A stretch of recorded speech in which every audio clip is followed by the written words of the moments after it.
Residents and business owners affected by the Mother's Day storms may now apply for low-interest loans. The U.S. Small Business Administration said both physical and economic injury loans will be available to people who suffered storm damage. To qualify, you need to call FEMA at 1-800-621-FEMA. It is Demolition Day in Cabbagetown, where one home on Powell Street was torn down today after a tornado ripped through the community last March. Fox 5's Portia Bruner joins us live with the latest on the cleanup and recovery efforts. Portia? Hey, Tom. I wanted to show you, this is a brick from the house that used to stand here up until this afternoon. Now the home is gone. The homeowner's gone. The only thing left is the equipment used to level it early this afternoon. But I want to give you a bigger picture of what Cabbagetown really looks like. Take a look at this home behind me. This is another house that had a tree knocked down on it the night of that storm 2 months ago. Tarp still on top of the roof.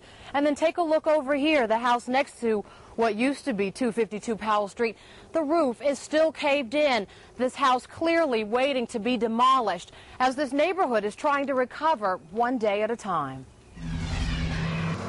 Mark Rogers returned to his old neighborhood to get one last look at his first home. Just driving up was very different, and then I saw the big old piece of machine that's as big as the house, and I just know what's going to happen. 252 Powell Street was a charming little home in the heart of Cabbagetown.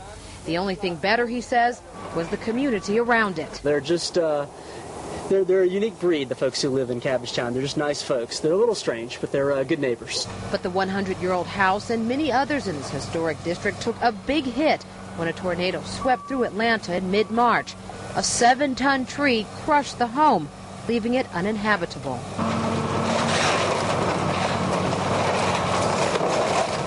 Wednesday afternoon, a 220-ton excavator leveled it, knocking down walls of sheetrock and wood framing one room at a time. Roof shingles and glass windows torn down, a foundation torn up and pulverized into pieces small enough to be hauled away in dump trucks. In less than 20 minutes, this 2-bedroom, 1.5-bath home was reduced to a pile of rubble.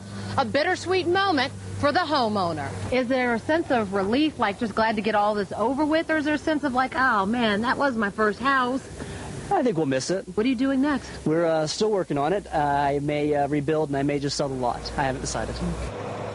Well, while he continues to decide, Mr. Rogers is expecting this pile of rubble will be removed and cleared out sometime tomorrow so he can finish that whole process of what to do next.